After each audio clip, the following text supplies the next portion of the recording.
Fala, sem preguiça, tudo bom? No vídeo de hoje nós vamos conversar o seguinte: será que a suplementação de creatina provoca a tal da calvície? O pessoal está discutindo bastante isso na internet e nós vamos conversar um pouquinho sobre esse tema. Se você gosta desse assunto, tem dúvida, deixa o seu curtir, se inscreve no canal e vamos juntos acompanhar esse vídeo até o final para saber um pouquinho mais. Suplementação de creatina provoca a tal da calvície? Para responder essa pergunta sem preguiça, eu fiz uma rápida pesquisa e a informação que eu tive foi a seguinte: alguma bela pessoa tirou uma conclusão, não sei, vou dizer, um pouquinho equivocada, baseada somente em um único estudo científico e trouxe alguma relação entre suplementação de creatina e o risco de calvície. Mas olha só, presta bem atenção que a gente vai tirar algumas dúvidas logo no começo, pelo menos já pelo título desse artigo científico. Ele fala o seguinte: 3 semanas da suplementação de creatina monoidratada afeta a razão de testosterona em jogadores de rugby colegiais. Presta bem atenção no que eu falei. Você ouviu em algum momento eu falar sobre calvície e suplementação de creatina? Em nenhum momento. Ou seja, o objetivo principal dos pesquisadores aqui não tem nada a ver em investigar a relação suplementação de creatina e calvície. Mas vamos aprofundar um pouquinho mais nesse artigo científico. Aqui é a parte do objetivo. Ele fala o seguinte, ó. O objetivo desse estudo é investigar as concentrações de repouso de hormônios andrógenos, ou seja, de hidrotestosterona e a testosterona, após 3 semanas da suplementação de creatina em jogadores masculinos de rugby. Mais uma vez eu te pergunto, você ouviu alguma vez aqui a relação suplementação de creatina e calvície? Não, não é mesmo? Então, a ideia, o foco principal dessa investigação, desse estudo dos pesquisadores, não tinha nada a ver com suplementação de creatina e calvície. Alguma bela pessoa tirou uma conclusão equivocada e jogou isso aí pelas redes sociais e isso viralizou um pouco. Se você ainda não acredita, olha só.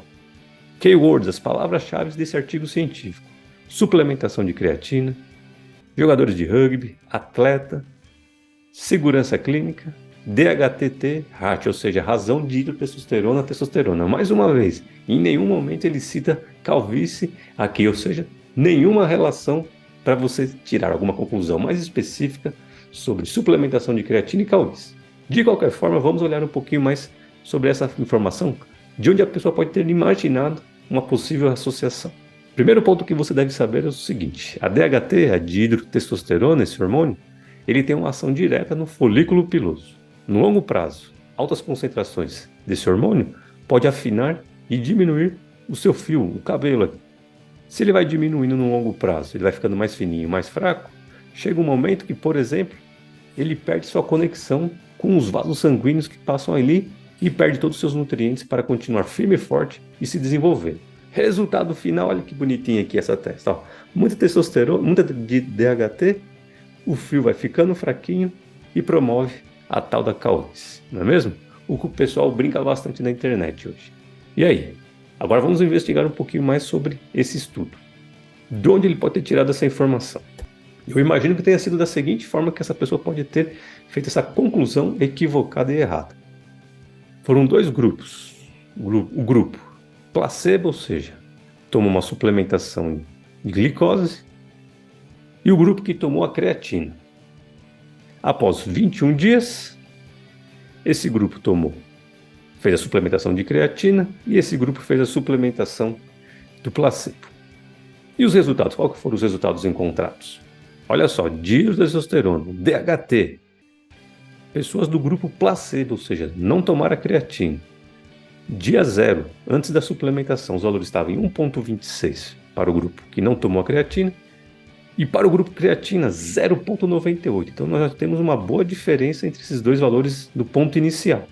O que é mais bizarro ainda é que no longo prazo, após os 21 dias, o grupo placebo, que não tomou creatina, os valores diminuíram bastante. Foi para 1,6 em relação a 1,26 do início. Por outro lado, olha só o grupo creatina, 0,98 no início, antes da suplementação, e após 21 dias da suplementação foi para 1,38.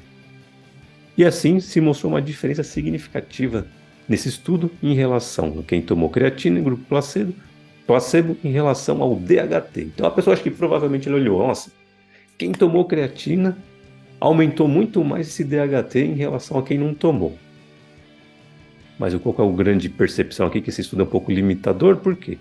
De 1,26 a 1,38 a diferença é muito curta, então não daria de nenhuma diferença estatística. Alguma coisa que aconteceu aqui, o acaso mesmo, que promoveu essa diminuição no quem tomou placebo e quem tomou a creatina que teve esse aumento. De qualquer forma, se a gente fosse comparar aqui esse 1,26 com 1,38, não daria uma diferença estatística significante. E isso não ia interferir de forma alguma nesse DHT nas pessoas que tomaram creatina, o que provavelmente a pessoa associou. Poxa, aumentou o DHT em quem tomou creatina, então provavelmente isso vai provocar a calvície. Mas novamente eu afirmo que vocês viram que no título, no objetivo, nas palavras-chave, em nenhum momento foi o objetivo desse estudo. Outro ponto interessante é o seguinte, pessoal. Eles avaliaram a testosterona também, que é um hormônio que depois que ele sofre uma ação enzimática, ele é convertido diretamente para dihidrotestosterona. Mas a concentração desse hormônio aqui é um hormônio que está ligado, ele não é a fração biológica ativa. Eles deveriam ter avaliado a testosterona livre, que é a ação, que é a forma do hormônio ativo que promove as ações biológicas. De qualquer forma, na razão DHT ter testosterona, mas a razão dihidrotestosterona, testosterona, veja que não houve uma diferença muito grande aqui em relação aos níveis fisiológicos que são valores de referências normais. Por mais que apresentou uma diferença estatística, mas esses valores aqui estão dentro dos valores de referência normais para essa razão, dihidrotestosterona, testosterona. Ou seja, não sei de onde eles tirou essa informação que provavelmente a pessoa associou. Aumento de DHT vai provocar a calvície. E mais uma vez, para reforçar essa mensagem, aqui é a conclusão do estudo, não precisa ler, mas eu coloquei aqui para você, depois se quiser ler com calma, com o seguinte objetivo. Em conclusão, ou seja, a conclusão do artigo científico, depois se você ler com calma, em nenhum momento novamente ele fala da relação, uma associação que ele procurou investigar de suplementação de creatina monoidratada com calvície. Ele fala simplesmente que pessoas, jogadores de rugby, colegiais, que fazem a suplementação de creatina têm que ficar um pouquinho atentos, pois a suplementação pode aumentar o DHT, mas na minha opinião, esses valores precisam ser replicados, pois houve algum fator ao acaso, provavelmente, que promoveu essas diferenças de DHT em quem tomou placebo e quem realmente tomou a creatina. Portanto, sem preguiça, é muito importante, quando você escutar alguém que falou, o artigo científico falou isso, toma muito cuidado, pois veja bem nesse caso da suplementação de creatina. Os pesquisadores, nesse artigo científico que utilizaram para falar, associar com a calvície, em nenhum momento investigaram essa associação. Se realmente você quer saber se a creatina, suplementação de creatina, provoca calvície, tem que achar um estudo científico que até o momento não existe, falando o seguinte, por exemplo, vou dar um exemplo para vocês. A pessoa tomou 21 grupo controle, que tomou placebo, e o grupo creatina. Sei lá, por 1, 2, 3 meses, vamos colocar assim. 3 meses de suplementação de creatina, uma técnica específica para avaliar a quantidade de capilares, os fios capilares, no início e no final. A partir daí, a gente pode ter um início para saber se a investigação realmente é eficaz. Se creatina suplementar vai provocar calvície. Fora isso, não existe nenhum artigo científico até o momento que fez essa associação direta para investigar, então fique tranquilo, pois tudo o que mostra na prática, por enquanto na prática, sim, né, não temos ainda nenhum artigo científico, mostra que não tem nenhuma associação você fazer a suplementação de creatina e promover a calvície. Dúvidas sobre esse tema, pessoal? Então escreve aí nos comentários que a gente conversa mais sobre esse assunto. Então toma a sua suplementação de creatina numa boa, não precisa ficar preocupado com a calvície, pois ela é provocada simplesmente pela ação do hormônio no longo prazo. Quem tem mais probabilidade dessa ação hormonal aqui nos seus fios capilares, certamente será se abençoado igual eu para terá maior efeito em relação à calvície. Então, bons treinamentos, até a próxima e vamos nessa! Inscreva-se no canal Sem Preguiça e acompanhe as dicas semanais para você investir na sua saúde. Uma ótima semana, vamos nessa!